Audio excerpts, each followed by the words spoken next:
Ketika pohon terakhir ditebang, ketika sungai terakhir dikosongkan, dan ketika ikan terakhir ditangkap, barulah manusia akan menyadari bahwa kita tidak dapat memakan uang.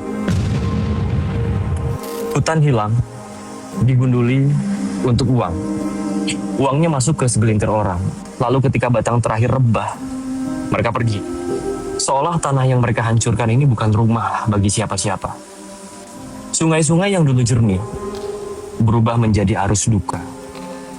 Batang-batang pohon hanyut seperti jenazah tanpa nama. Bercampur lumpur coklat yang menggila, menghantam pemukiman, merobohkan jembatan, memporak-porandakan rumah, merenggut nyawa. Manusia banyak yang tertimbun. Bahkan gajah yang tak paham apa-apa ikut mati, ditelan lumpur dan kayu dari hutan yang pernah menjadi rumahnya. Hutan kita disulap menjadi kebun sawit. Lebih 1 juta hektar terbilang. Dipangkas jadi kayu gelondongan, dan sebagian lahannya disulap tambang, dijadikan bancakan bahkan menjadi benih konflik ormas keagamaan. Jika gajah lapar, ia hanya makan sebanyak yang diperlukan. Namun manusia lapar bisa membuat 1 gunung rata, 1 juta hutan gundul, 1 pulau dikeruk habis. Ini bukan soalan lapar perut. Ini lapar yang lebih gelap dan sadis. Nafsu rakus yang menggilas akal. Lapar kekayaan, lapar kuasa, lapar untuk menguasai manusia lain.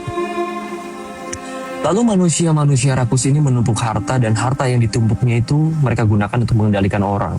Mereka gunakan untuk mengendalikan kelompok, ormas, parpol, hingga negara. Harta haram hasil eksploitasi alam. Mereka jadikan iming-iming umpan, dan mereka yang lain yang juga lapar, melahap dan menyambut dengan gegap gempita. Politikus lapar, ormas lapar, LSM lapar, orang-orang lapar, berebut mengerubungi layaknya semut pada gula. Dan hari ini kita saksikan orang-orang yang perutnya disumpal harta haram itu kemudian naik ke permukaan, dipuja sebagai tokoh nasional. Padahal apa yang mereka makan itu telah membuat pikiran mereka mabuk. Mereka bicara mabuk, berdebat mabuk, bahkan membuat aturan dalam keadaan mabuk. Dan akhirnya negara ini pun terhuyung-huyung akibat tangan-tangan pemabuk itu.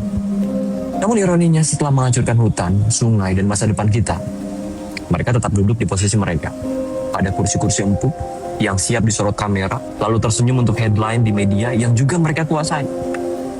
Sementara kita dipaksa menanggung harga dari dosa yang tidak kita lakukan. Dan inilah realitas pahit yang saat ini kita sebut bencana.